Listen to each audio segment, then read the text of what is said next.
Good evening, Dolphins fans. Welcome to another episode of the On the Fin Side podcast with Kat and Paul. Follow us on Facebook, Twitter, all of our social media outlets, as well as the Fansided Network and finfanatic.com. We are continuing our position by position breakdown here with the offensive tackle class. And even though this isn't the greatest class as far as top level talent, it's a really good class at the offensive tackle spot. It may not matter that much for the Dolphins, but at a high level view, when you take a look at it on the consensus board that I've compiled here, and you can go to Brian Cat and NFL on that. I combined several big boards here, just updated over the last week with ESPN, PFF, Daniel Jeremiah, Lance Zerline, Matt Miller, Gil Brandt, Dane Brugler, and CBS. And when you take a look at that list now, you've got Evan Neal as the third overall prospect there. Fourth, you've got Ike Ekwonu from NC State. You've got Charles Cross as the 10th player from Mississippi State. You've got Trevor Penning, 21st. You've got Bernard Raymond from Central Michigan, 31st. You've got Tyler Smith from Tulsa, 43rd, and Daniel Falele, who we'll talk about in a bit, at 62, as well as Abraham Lucas at 77. So this is a very good offensive tackle class. But Paul, when I take a look at this, I'm struggling to see where that really fits in with the Dolphins, who are picking in the third round and the fourth round at 102 and 125. Yeah, it's not only that. I'm not convinced that the Dolphins don't think they can either salvage Austin Jackson or Notre Dame. Give it to me. You got it. Liam Eichenberg. Yes, Liam Eichenberg for right tackle, or kick Robert Hunt back out. And I know people are convinced Robert Hunt could be a Pro Bowl right guard. I think Robert Hunt could be a Pro Bowl right guard or right tackle. He's that versatile over there. And I would be absolutely fine with him kicking back out to tackle and letting Solomon Kinley, Austin Jackson, Liam Eichenberg, Robert Jones, all literally just put him in a room, see who walks out, and make him your right guard. And that's really the advantage of having Armstead at left tackle and Connor Williams at left guard, because it allows you to take those resources and push them over to the right side, like we've talked about. And with that, when you take a look at this class from a high level view, and we're going to get to how it relates to the Dolphins here in just a second, but if you had to, if the Dolphins were picking in the first round, say the middle of the first round, you know who the top four guys are: Evan Neal from Alabama, Ike Ekwonu from NC State, Charles Cross from Mississippi State, and Trevor Penning from Northern Iowa. If you had to rank those guys 1 through 4, what would that sound like? And this is consensus rankings be damned? Yeah. All right. I'd have Ike Ekwonu at the top of that pile. I really like a lot with Evan Neal, but I don't see the consistent drive at times. I see a little bit of plotting at times, and this is being nitpicky, and it's more so about the fact that I think Ekwonu has a higher ceiling than Neal does. And so I'd probably go Ekwonu, and it's a lot closer for me between Charles Cross and Evan Neal than I think it would be on a lot of boards out there. And then Trevor Penning, I love the dude. Like, he needs to be on the right line where they're going to be accepting of a couple of penalties. And I think, given the way Miami drafted this year, approached the offseason this year, they got some guys with a mean streak. And Trevor Penning would be a guy that would fit in, but he's still fourth on this list for me. Yeah, he's still fourth on the list for me too. And Ike Ekwonu may go number 1 overall based on what's been talked about because of that upside and that nasty streak. I've got it really close between the top three guys because I think all three of Evan Neal, Charles Cross, and Ike Iguanu are top 10 players in this draft. Evan Neal is my number one guy because it always goes back for me to, I want an offensive tackle to do his job. You know, back in 2019, Evan Neal was a guard, did a great job. He was a right tackle in 2020, did a great job. In 2021 was even better. And so because of that, I see consistency at a high level program and against the best competition. So he's my number one because I want that offensive tackle to just do his job. And that's for me what Evan Neal does. But Ike Iguanu is a mean, nasty dude. I mean, even I'm shocked when I look at him that he's 6'4", 310, because he has a longer wingspan and longer arms than actually his arm length is the same as Evan Neal, but his wingspan is 2 inches bigger than Evan Neal, who is 6'8", 360 pounds, or excuse me, 350 pounds. So he's got a lot of upside, but the other part of that too is there's a lot of projection with him. He's a mean, nasty guy. But in pure pass protection sets, he hasn't quite proven himself. And there was a little bit of that with Greg Robinson in 2014, as well as Mekhi Becton a couple of years ago for the Jets. So I have a little bit more question about him, but I think he is by far the most talented offensive tackle in this class. Charles Cross, when I look at him from Mississippi State, I think he'll go somewhere. He better go somewhere in the top 10 picks because he's a talented player. I think Andre Dillard really screwed him from a couple of years ago because he was in Mike Leach's offense and he was at Washington State, Andre Dillard, when he was selected in the first round. He hasn't been very good. And Charles Cross, now coached by Mike Leach at Mississippi State, to me has been a lot better, and he's a lot better prospect. And if he falls, I think he falls because there's not a lot of run blocking upside with him. Trevor Penning, yeah, I think is a clear fourth. And I'll kick it back to you on this. Do you see a little bit of Taylor Lewan in Trevor Penning? No, and I say that in a good way. I see a little bit more the tackle version of, oh God, the belly from last year. Went to Denver, guard that I loved. Sorry, Quinn Miners. Yes. I see a little more of the tackle version of Quinn Miners in Trevor Penning, if that makes any kind of sense. Trevor Penning went to the Senior Bowl and, for good and bad reasons, rubbed a lot of people the right way and the wrong way. He beat the hell out of people all week. He was throwing people around. And then he went to the combine at 6'7", 333 and put up unbelievable numbers. To run a 4.89 with a 7.25 3-cone drill at that size is unbelievable. And to pair that nasty streak with it is shocking for what he did. But there's a lot of stiffness in his body too. And that's why I think that he could be somebody that I'm having a hard time projecting him. He could be a top 10 pick. He could fall out of the first round because of that stiffness. But say he does. Say he's available early second round, which I don't think will happen.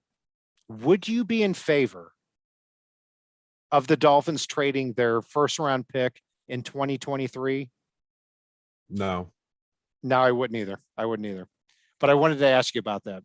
No, and I appreciate that. It just, I wouldn't be, and I don't feel like if Greer moves up, I don't feel like it's going to be for an offensive tackle or an offensive guard. It's going to be for an explosive player that slides, for a linebacker, or somebody that scores touchdowns. Yeah. Simple as that. Yeah. And yeah, I'm with you on that. So after we get past the top four guys, the other ones that are projected to go somewhere late first round to mid second round are Bernard Raymond from Central Michigan, and Tyler Smith from Tulsa. Bernard Raymond, one thing I need to point out, because I love to talk about arm length, is out of the first 9 consensus offensive tackle prospects in this draft, Evan Neal, Ekwonu, Cross, Penning, Raymond, Tyler Smith, Abraham Lucas, Daniel Falele, and Nicholas Petit-Frere. He is the only guy that has under 34-inch arms. That's why I have a problem with him, because, and it's not only that, but he's also very raw, 25 years 25. old. He's 25 coming into the league and just learned to play offensive line a couple of years ago. So he's one of the enigmas in this draft. He could go somewhere in the first round. He could fall all the way down to the third round.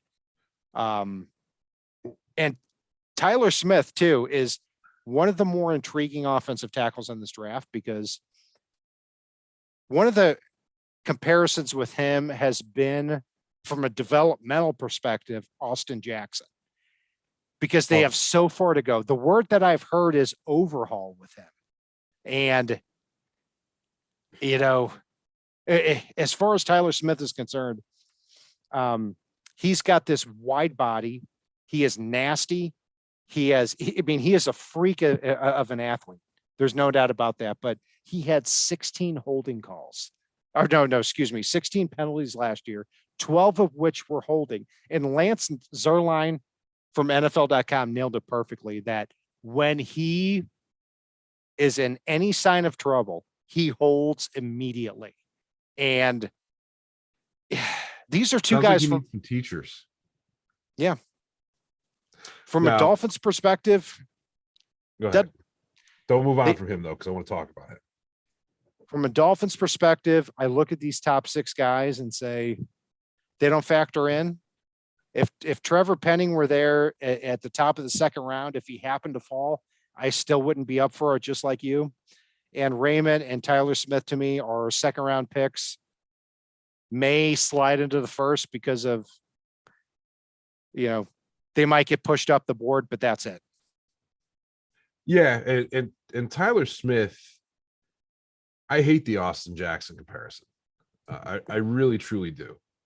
It's Tyler Smith does commit penalties, but they are effort and nastiness penalties. And it may be when he's losing a rep, but it's still, he wants so badly to not lose the rep that he'll grab on at times. Austin Jackson, God, the number of times last year you watch him, he's just standing there looking around while everybody else is back around Tua trying to keep 4 guys off him with 2. And it's just like, oh, whew, look at that. Interesting. And Austin Jackson doesn't see that there's an issue there. Austin Jackson's like, oh, this was nice. I didn't not block anybody on this one because there was no one there. And Tyler Smith's going to chase somebody down and beat the living hell out of him. One of the comparisons I was reading about with him was, I think it said it was something like, if you want Trevor Penning only a full round later, Tyler Smith's your guy. And I kind of agree with it, even though he's a little bit raw. Yeah, absolutely. I mean, Smith is nasty, and that's what he has working against working against him and working for him, because if you can just tweak some of his technical skills, then he's not going to go to that first instinct of holding so often. And I think he's going to end up in the first round because the talent level is so high. You're talking about somebody who's 6'5", 330 pounds with elite movement skills, nastiness. A guy I compare him to actually is Andre Smith, who was a top 6 pick back in the 2009 draft. So after we get past them, there seems to be a little bit of a drop off. Oh no. You're going to talk about Falele. Falele, let's go back to a question I should have asked you at the beginning of the show. What?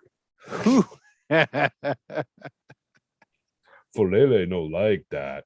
Who is so I know your player that you dislike more than everybody else. Who is a player you like more than everybody else at the offensive tackle spot this year? I mean, Tyler Smith is definitely one of those guys I really like. And then from there, I really like Zach Tom, but he's gotten a lot of play lately. Um, I would have to say, And while you think about that, Zach Tom met with the Dolphins, yes, he did. and If we also too, resign Cam Tom, if you're going to do it, resign Cam Tom. We can just have a Tom offensive line. If they do, he's not going to play tackle. He's going to play center. I'll promise you that. I'll promise you that because a comparison for him is Wade Smith, where he has all the parts together except the ability to play. No, I'm not going to say he can't play tackle, but I'm a big size component at offensive tackle. And Zach Tom is an intelligent guy. I mean, he has the right strike points at every point when he's playing offensive line.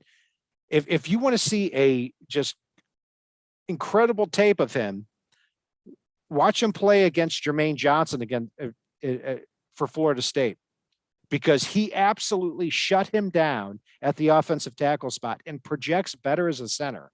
So Yeah. we're going to talk about him a lot more at the interior offensive line spot. And some of these guys overlap a little bit. And one guy that, for me, if he starts falling to the late second, early third round, I'd be interested in the Dolphins trading up for is Abraham Lucas. This is somebody who had 2,200 pass blocking snaps and showed himself to be a much better athlete than a lot of people thought. And if you put him on the right side of the offensive line with Robert Hunt, I don't care where they play, right guard, right tackle, they both have the movement skills and the production and the intelligence to be able to play in this offense together. I look at him as, even in the second or third round, kind of like a Juwan James, when healthy, type of player, where you can just plug and play him. Well, another guy too that I wanted to mention real quick, because Bernard Raymond gets all the love right now for Central Michigan. He absolutely does. He may go in the first round potentially, but somebody a little bit later on that was a lot of fun to watch, if you're watching Raymond's tape, is slide 4 spots over from him to Luke Goedeke. Luke Goedeke, yeah, absolutely. I really think if Bernard Raymond wasn't on his team, he'd be projected probably a full round and a half, 2 rounds higher. He is that talented. He showed a ton of growth. I want to say he only had 7 pressures allowed in 2021, and it's his footwork was phenomenal. He's able to work really well in the outside zone scheme, which is huge, and I think his power is okay, and it's something that he can improve upon. And really, with that, the fact that he's still learning to play the position, because he entered college as a tight end, I believe. There's really a lot to like about the kid, and you don't hear about him because the second you mention Central Michigan and offensive tackle, everyone's like, "Oh, Bernard Raymond." And it's funny. I think I like his upside better than I like Raymond's in the long term. Yeah, 6'5", 310 pounds with tackle guard versatility, Luke Goedeke. And a lot of people think his best position might be center. You can see the immediate hand movement and the intelligence as soon as the ball is snapped. So he's somebody, I mean, even at 102, I might consider. I mean, if I'm making a board for the 102nd and 125th pick, Luke Goedeke is going to be on it somewhere. There's no doubt about that. And going back to the offensive tackle pure spots, there's also a lot of guys I don't like. I mean, Daniel Falele. There's one big one right in the middle of that friggin' list. Yeah, yeah, exactly right. Daniel Falele, 6'8", 390 is unacceptable. And Paul likes fat guys. I wanted to like him so freaking bad. Like anybody that's listened to this show, if you stand 6'7" or above and 350 and up, I'm gonna try to like you. I really am. Like, but it's just he plays like he thinks in slow motion. There's just so many moments where you just see him. Oh no, there he goes. Like he's like the ogre from Mickey and the Beanstalk. Yeah, like, I compare him to Andre the Giant. I mean, anybody want a peanut? Like, I mean, and I love Andre the Giant. But he is like, it'd be one thing if, and a comparison that I see a lot with him is Orlando Brown. And I throw up when I see that because Orlando Brown was a great offensive tackle. He was giant and people didn't think it projected to the next level. I have to admit, I thought the same thing at the time, but he was an elite offensive tackle in college. Daniel Falele is 6'8", 390. I mean, he's a fat ass. That's it. He might be Orlando Brown if Orlando Brown was stuck in quicksand with a blindfold. This is finally one player Paul and I agree with. 1,000%. Like, and it's look, you may be able to take and turn him into a powerful enough dominant tackle with 4 years of good teaching. Maybe. I don't gamble that for a player that's going to go as high as he's going to. And somebody's going to take that early gamble on 6'8", 385 pounds. Someone's going to take that gamble. And I sure as hell hope it's not us. Yeah. If we trade up for him, that's when you're going to see me get pissed. Yeah, I'm with you on that. But 3 players I do like, and more on day 3, not day 2. So more with the Dolphins, 4th round pick at 125. There are also players alike. One of them is Derry Rosenthal from Kentucky. And this is somebody who, when you watch him on tape, number 51 for Kentucky, looks like a tight end, but he has long arms and he plays with unusual strength. Watch him on that. He went to LSU for a couple of years. He transferred after a couple of problems. I'm not sure if he was dismissed, but he's got some issues. Also, Rasheed Walker from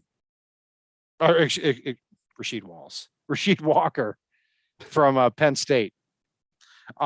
This guy is a former 4-star athlete, and he looks every bit the part. He was actually my comparison to Austin Jackson, and not in a bad way, because if Austin Jackson was the 102nd pick in the 2020 draft, I would have been perfectly happy with that selection because I thought it would have been worth the risk. He looks the part. He gets his arms up quickly, and he is violent when he does get his arms up. He's just so inconsistent and it has so many rough edges that it's hard to tell if he's going to be a boom or a bust. But I think that's worth the risk there at pick 102. And also off the field, he is Debo from Friday. I mean, this is somebody who didn't feel like walking to class in 2018. This is from Dane Brugler's draft guide from The Athletic. He didn't feel like walking to class, so he stole somebody's bike and rode That's my bike. I'm not sure if that's funny or a red flag, but talented on the field. No doubt about that. And this past year, also, James Franklin, Penn State's coach, said publicly that he's never seen a player improve so much from year to year. Well, So Kat, I'm glad you wanted to talk about Spencer Burford from the University of Texas, San Antonio. I don't mind him either. He is a No, it's trade space dude. he is basically the later round version of Nicholas Petitfrere. He's mean, he's nasty, he's a hell of a run back blocker, but he can also drop his hips and set and pass protection and really get some drive. And one thing that I would urge folks, if you're going to look at the offensive tackle class, whether you agree with Kat, whether you agree with me, whether you agree with both of us or neither of us, if the guy's not a good run blocker, he's not a good fit for a Mike McDaniel offense. So Yeah, I'll go a step further. If he's not athletic, he's not a good fit for this offense. And to that point, Kellen Deesh from Arizona yes, State, I really like, because he looks like a tight end and he needs to add weight. But somebody that has that athleticism and that arm length at 6'7", 304, and has been productive in college. I mean, if he's there in that fourth round area and you can get him in there to get some extra bodies at the offensive tackle position and take the rest of the resources and bring them further into the guard center position, I'd be certainly with that as well. I want Spencer Burford in Miami, and I want the first week of practice him to get in an absolute knockdown brawl with either Christian Wilkins or Zach Sealer. Like, have to be separated, show up on NFL Network. Dolphins are beating the hell out of each other at camp. I want that.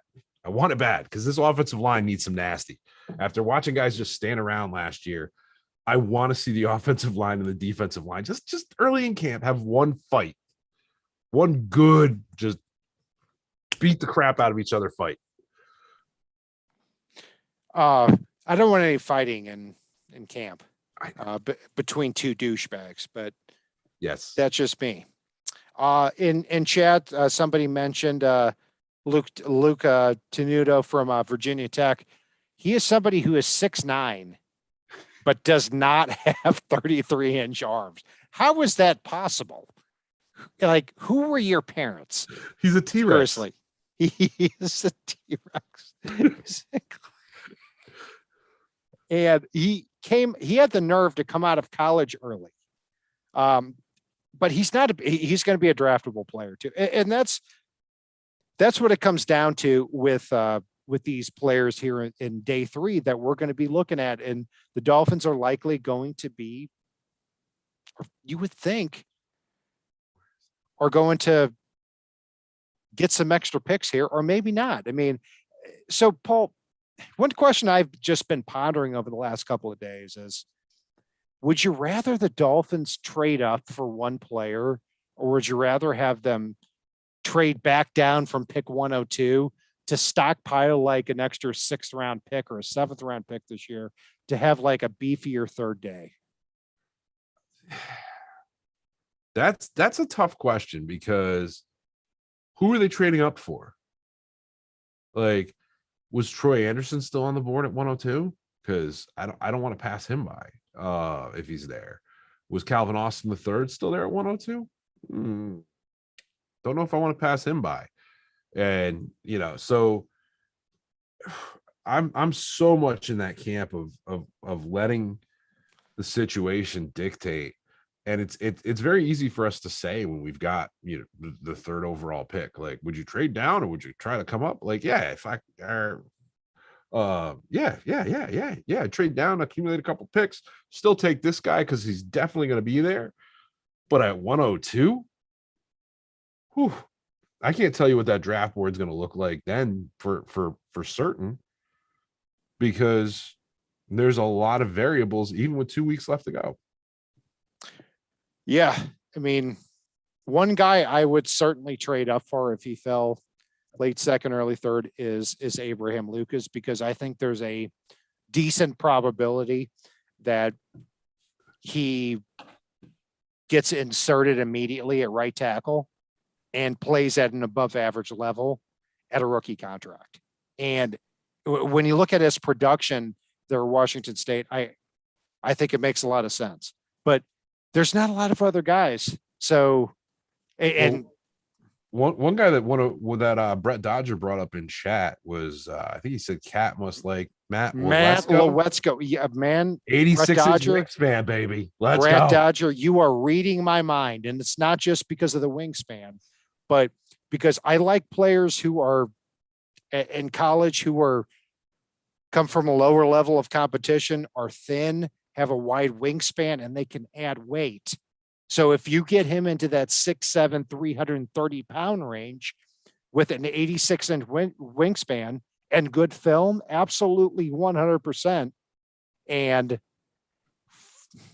fourth round may be a little bit too rich, but if you're talking about anything below that, 100%. Anybody else? One guy from UConn who had a pro day shirtless the other day was Ryan Van DeMark.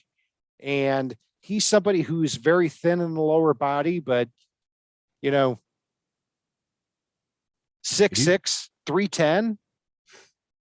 He is a hell of a lot of fun to watch. He's got tremendous upside. I think he's going to potentially need some development time, but he's been one of those guys like UConn. Man, we have this conversation every year, Kat. UConn sends some solid players to the NFL, and we've got one on the Dolphins. Travis Jones is coming out this year. Like, you start looking around, it's like, oh wow, there's a lot of them out there, and he could be somebody that could step in fairly early on. But I think he's going to need a few weeks during the season before he takes over a role. So he might be a guy that, if you're going to keep Austin Jackson at right tackle to start the year with Robert Hunt at right guard, he's probably going to take over for Austin Jackson after Mike McDaniel watches him watch the game from the field. Yeah, man. Now, if Braxton Jones could get a little bit stronger, he'd be a hell of a lot of fun to watch. Mm-hmm. But he needs to develop in the weight room, just like Larnell Coleman's another one that could be interesting. And you know what? There were rumors last year before he got hurt early about them working him at center. So Larnell Coleman right now is probably our second center on the roster. Yeah, that was probably Lamiel Jean-Pierre who suggested putting a 6'7" center who'd never played the position at that spot. Now, if you want to put Daniel Falele at center, where he doesn't have to chase people. Daniel Snap. Yeah. Also, too, I'm not sure if we brought him up yet, but Max Mitchell from Louisiana. We have not. He blew it for me. He blew it at the Senior Bowl, even though he'd been a productive player. But the player you may want to ask about him is Robert Hunt, because, he and Robert Hunt were teammates. So if Robert Hunt, I would hope, has that clout where he can be asked about that, because, Max Mitchell was a productive player at Louisiana, but unfortunately he didn't test out well athletically, and he didn't do well at the Senior Bowl. So his stock has he was a top 40 player on Daniel Jeremiah's big board before the Senior Bowl, and now he's more thought of like a